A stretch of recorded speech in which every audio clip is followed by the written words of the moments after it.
Hi, everyone. I hope you were just as excited about seeing the documentary Coded Bias as part of the Denver Film Festival.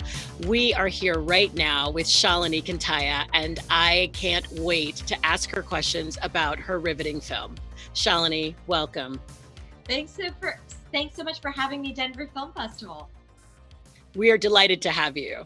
And I want to just dive right in. I found Coded Bias to be a fascinating take on what is happening in our world and also kind of frightening. I would love to hear from you. How did you choose this topic? How did this film come to you? You know, a lot of my films have to do with how disruptive technology impacts us. Does it make the world more fair or less fair? And I sort of stumbled upon the work of Joy Buolamwini and Kathy O'Neill, who wrote this incredible book called Weapons of Math Destruction, and sort of stumbled down the rabbit hole of the dark side of big tech. And what I learned kind of shook me out of my seat, that algorithms, automated decision makers are sort of deciding who gets health care, how long a prison sentence someone serves, are sometimes the first gatekeepers in who gets to go to college, decides who gets undue police scrutiny.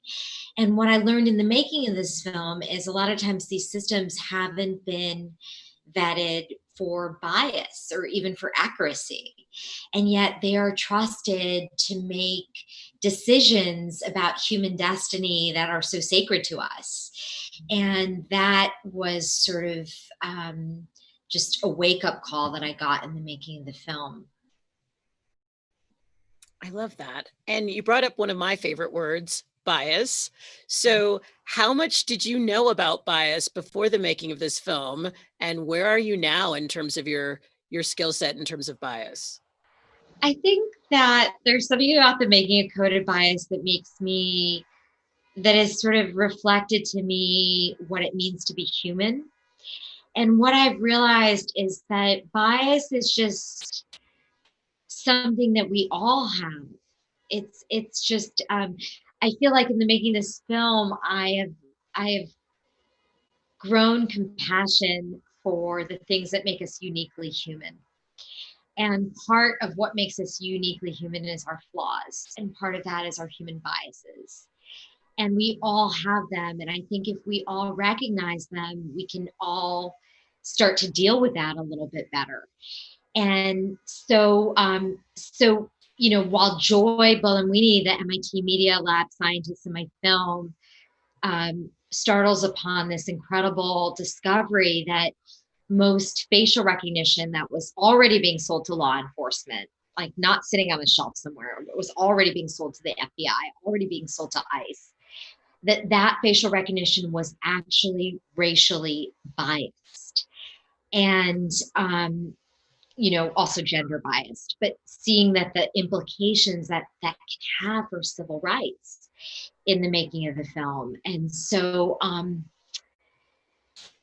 I think I have more compassion for our human biases.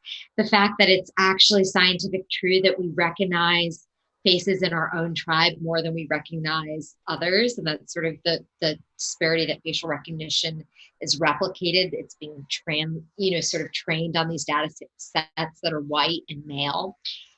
But also seeing that when technology is biased and it's deployed at scale, it can really hurt people. And that's what I sort of grappled with in the making the film. And one of the most, it's still like, no matter how many times I edit the scene, it sort of still makes the hair on my arm stand up, is seeing a 14-year-old Black British boy in school uniform, suit and everything, being stopped by 5 plainclothes Metropolitan London police officers, and not understanding that the process was that he was misidentified by the bias of facial recognition technology. And it goes to show how dangerous this technology, when systems of oppression become so opaque to us. So you've said a few things that I think we have to unpack. Most Mm-hmm. people would not think that bias could lead to compassion. And I love that that is part of what you walk away with. So, could you tell us more, especially in light of everything happening in the country right now? How is it that despite what you know, compassion is rising? And so, instead of coming at this with all of the anger that so many people are grappling with, your heart has somehow found a way to expand. I think coded bias um, grapples in the film with what intelligence actually is, and how a few group of, a very elite group of white men sort of define what intelligence is for the rest of us in this field of artificial intelligence. And I think what is so precious about sort of the brilliant and badass cast of the film is not only do they have advanced degrees in sort of science, data science, and mathematics, but they also have empathy. They also have a deep humanity that comes from being in a marginalized community. They were women, they were people of color, they were Jewish. Something in their life, gave them a perspective of sort of seeing something on the margins. And I guess, I think the reason that I've come to value bias so much is that I've come to value human flaws a little bit more, and sort of question this race towards efficiency and perfection. And I think that what I learned in the making of this film is that we all have biases and we all need each other to see into each other's blind spots, right? And I think that's something that gives us most compassion, because it's not just racist cops that have bias. It's actually you and I. And that's innate. That's something that we all have, is this unconscious bias. It's just a question of how do we question it? How do we unpack it? How do we make sure that it doesn't hurt other people? How do we make sure it's not encoded into the technologies that we're programming and then deployed on people all over the world in ways that intersect with our civil rights? And I think Joy Buolamwini sort of calls, and many of the cast of the film sort of call for this, bringing humanity to technology. And I think in the film, I question what intelligence is without empathy. And I think that in this moment where we are living in some of the worst crises of our time, right? We have the COVID crisis, we have a racial justice crisis, we have like a climate change crisis, and it's all sort of erupting. We're all being asked to drop into this deeper place in our humanity. And it's uncomfortable and it's super painful.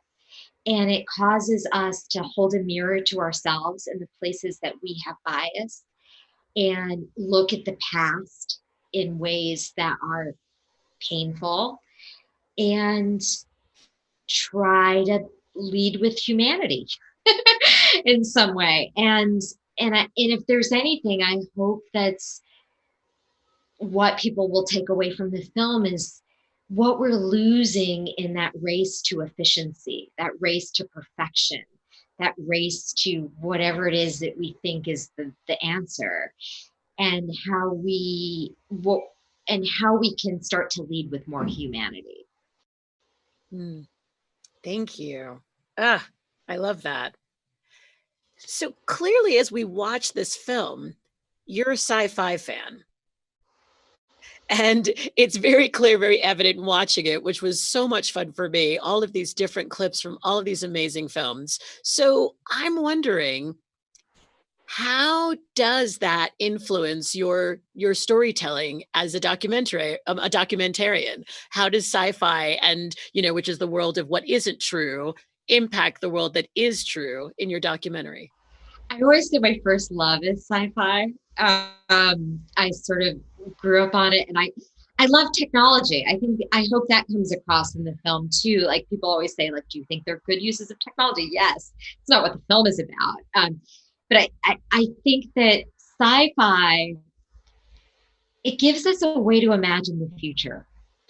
And when we think about artificial intelligence, our lives have been so informed by the imagination of Steven Spielberg, the imagination of Stanley Kubrick, which young people, if you have not seen, you must go and see now. But I feel 2001 is mandatory viewing. But I think also as a documentarian, as I was trying to help facilitate communication in the about what artificial intelligence is doing in our lives, I started to pull from these tropes of how we have come to imagine AI and sort of our human imagination. And so those two worlds sort of collide. Nice. So, just for fun, how far off do you think we are from Minority Report? Oh, it's like a documentary. I also want to say this, that I didn't know this in the research of my film through the work of Meredith Broussard. I came to know that there was always this dialogue between AI researchers and science fiction writers. Arthur C. Clarke, who was the writer of Stanley Kubrick's 2001 and who created HAL, basically was in conversation with MIT Media Lab founder Marvin Minsky. And so there was always this conversation between AI creators and science fiction writers. And I think it's just this interesting dialogue between technologists who are creating what is and artists who are imagining what could be. And I hope that Coded Bias somehow falls within that commentary of what could be. Um, and and and so as far as how far we're off from Minority Report, we're painfully close. I mean, Latanya Myers, quite by accident, came to figure out that she was on high risk probation because of an algorithm. And this was not something her probation officer had jurisdiction over. It wasn't something that her judge had jurisdiction over. And this AI algorithm was deciding her level of civil liberties in the world. That is science fiction. And so I hope that sci-fi, when you see a recipe for 1984 happening in the world with no irony, that will recognize it and say, no, this isn't the right thing. And so I think we're startlingly close to a Black Mirror episode. And it's my hope that citizens sort of watch Coded Bias, talk about it at the dinner table, talk about it with your colleagues, and eventually, hopefully, take some action around making technology more uphold the ideals of democracy. I love that. I was going to ask you later about kind of the call to action that you want from Coded Bias. So I'm going to ask it this way. What do you want what we'll call the average citizenry to do when they watch it? And what are you asking for from your fellow filmmakers in terms of thinking about bias in code and algorithms moving forward? I think that the call to action is that, in June of this year, 2020, we saw sea change that I never thought possible in the making of this film, which is that IBM said they would get it out of the facial recognition game, basically stop researching it and deploying it and selling it. Microsoft said they would not sell it to police departments, and Amazon, after those two companies went, said they would press pause for 1 year. And so I feel like we are at this pivotal moment where the cement is sort of still wet in the technologies of the future, and it's up to engaged citizens. That sea change happened in part because of the brave scientists in my film, notably all Black women scientists, Joy Buolamwini, Timnit Gebru, and Deborah Raji, who had this incredible integrity in their scientific method and were able to speak unencumbered by corporate interests. And then people are now drawing the connection between racially biased invasive surveillance technologies and the movement for Black lives. And it was also like people taking the streets and sort of that whole movement, engaged citizenry informed by science, that actually led to the sea change that we never thought possible. And as I just want to say that I make documentaries to remind myself that a few, even one person can make a difference. And that's what the people in my film remind me of. Whether it's Silky Carlo in the UK, basically 3 people in Big Brother Watch are rolling back, are really the dam holding back the Metropolitan Police of London using real-time facial recognition on its citizens, right? There's a handful of young people sitting in a room as human rights observers, making sure that doesn't happen. Or whether it's Joy and Timnit and Deborah and all of the brilliant cast of my film who are pushing. So now that racially biased technology that was being deployed by law enforcement without anyone in an elected office giving oversight is no longer on the shelf in a way because of the brave people in my film. Brooklyn residents who didn't even know what biometric data was, right? Their landlord tried to push it in their neighborhood in Brownsville, and some 3rd-generation Brooklynites said, hell no, right? They were like, we are not letting the landlord through. And not only did they not let their landlord through, they organized all the tenants and they pushed for the first legislation that would prohibit this kind of invasive surveillance in public housing and in housing development. So all of that is to say is that I hope that people will go to the Coded Bias Take Action page. I hope people will share the film and get educated. And that I hope that people will push forward a moratorium on facial recognition on their college campuses, at their places of work and worship, and in their cities. Because sometimes all it takes is 50 people coming to their city council and say, police should not have facial recognition technology without government oversight. So this is such an important time to vote. This is not the time to be asleep at the wheel as citizens of a democracy. And the most important thing, what I want to say most importantly is that Amazon and Apple and whatever, Google and all these Facebook, all these companies, they're not the enemy. The biggest enemy in our progress is our own apathy. And so we really have to act and take action like we can make a difference, because we can. I love that. And I love how that is a call to action for all of us, filmmakers and citizens alike. I love that, this idea of taking action and really asking questions. I love that you compared it to apathy. I was almost certain you were going to say ignorance. And I love that instead you said apathy, because we can all get lulled into an apathetic state, especially as times continue to get trying. So thank you for that powerful call to action. Thank you. All right, I'm going to take a moment to look at something else because, oh, yes, I definitely want to ask you this. What documentaries inspire your work? I'm going to go with something. So the first thing that comes to mind, there's a few. There's When We Were Kings, which is a 20-year documentary on Muhammad Ali. And I love it so much because it's like the personal and political all getting together. And I'm not even into boxing, like not even a little bit.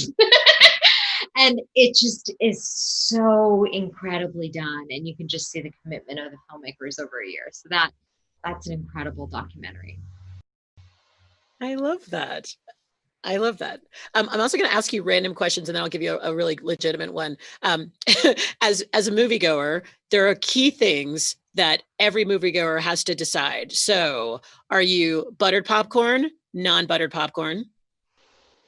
It depends if I'm making it at home. If I'm making it at home, it's like totally butter popcorn. Ghee, actually. I love that. When you go into a theater, where do you always want to sit? Are you a front row? Are you in the back? Are you in the It's middle? totally, this is before COVID. Right, So before I COVID. like center middle of the theater, right in the middle, like in the center of the theater.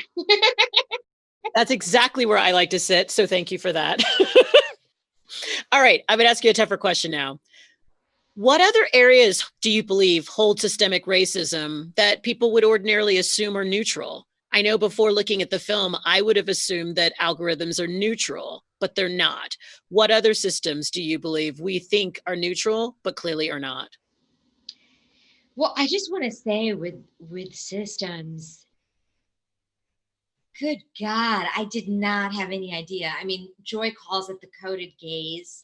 We had the whole Hollywood so white kind of moment, and I had no idea the extent. I mean, we're talking about algorithms, but we're talking about things we just have to break down, because I think that systematic racism exists in so many different kinds of algorithm based technologies, not just facial recognition, where even some dark faces are like, do we want them to see us? you know or something, but also things like the work of Dr. Latanya, I believe Sweeney, who did this incredible groundbreaking work that figured out that a Harvard professor who figured out that um, if you put Black names into Google, historically African American names, that more criminal information will just come up and she found out because she has a historically Black name. And so just even in our Google searches, that Black names are criminalized in ways that are not known to us. And the scary part is that it's so opaque to us. We can't even tell. Like, Amazon tried to put in an AI system that would make the world more fair in the hiring of engineers, and ended up discriminating against basically all women, anyone who had a women's college or a women's sport, because it was looking at past data. So the thing is that we can't even begin to tell what kind of systematic racism is being replicated by data that has been historically unequal. And that is what is so terrifying. What if this is getting replicated in housing rights, or in employment, or in, if the first gatekeepers to college, I found out, and some of this stuff is becoming so invisible. I was talking with a superintendent of schools in New Jersey who found out an AI was scoring the essay portion of these standardized tests. Now, these AIs do not speak English. They're working in mathematical equations. So, like, an immigrant kid like me, who grew up in a household where English wasn't my first language, who's coming with twice as much passion, may not make the cut. We might get weeded out. And so, the systemic racism that can be deployed at scale in technologies of the future is terrifying to me. It is something that I want every civil rights organization in the United States to understand. This stuff is going to cut to everything we love, everything we hold dear: fair housing, fair employment, access to education. Everything we care about is going to be touched by technology. And so we need to figure out ways that we can make big tech more inclusive. It has sort of an incredibly elite amount elite group of people are programming this technology. And we need laws in place to make sure that we don't roll back 50 years of civil rights advances in the name of thinking that machines are neutral when they're actually biased. And yeah, I just want to say one more thing about this is that we hold technology as our gods. We think of these things as like, if you say something and the computer says something, you're wrong. And we need to start to question this faith that we have in technology. Ugh, I love that. And that leads to the perfect final question. You're a filmmaker, you're an artist, and you've created such a powerful work during this time. As I know you know, a lot of artists are feeling that they can't create because COVID feels like it's taking so much away from us. What Mhm. would you say to your fellow filmmakers, to your fellow artists about the necessity of art during this time? First of all, I just want to tell artists, I love you. You have my whole heart. I feel like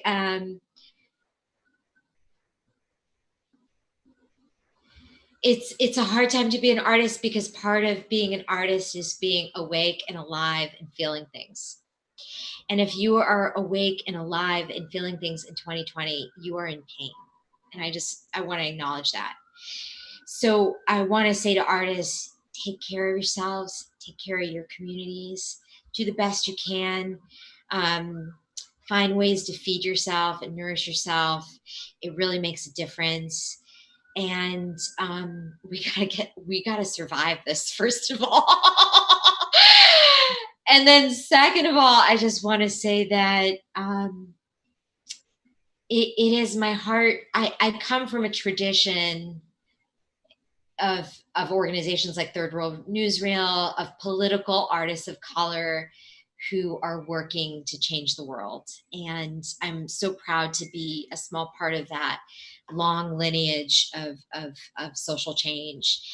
And we all just have to do our small part and to believe by doing our small part, we're going to turn the tide. And we don't have to have all the pieces of it. Because if we see the big picture, we get overwhelmed and we want to throw the covers over our head, which I do some days. But I think the main thing is to do our part, exactly our part, whatever we can do. And that contribution is valuable. So I hope everyone will do their part in this time. Shalini, thank you so much for spending time with us, answering questions, and even extending love and compassion to us during this time. We're so grateful for your film, Coded Bias, and for you being a part of the Denver Film Festival. Thank you so much, Denver.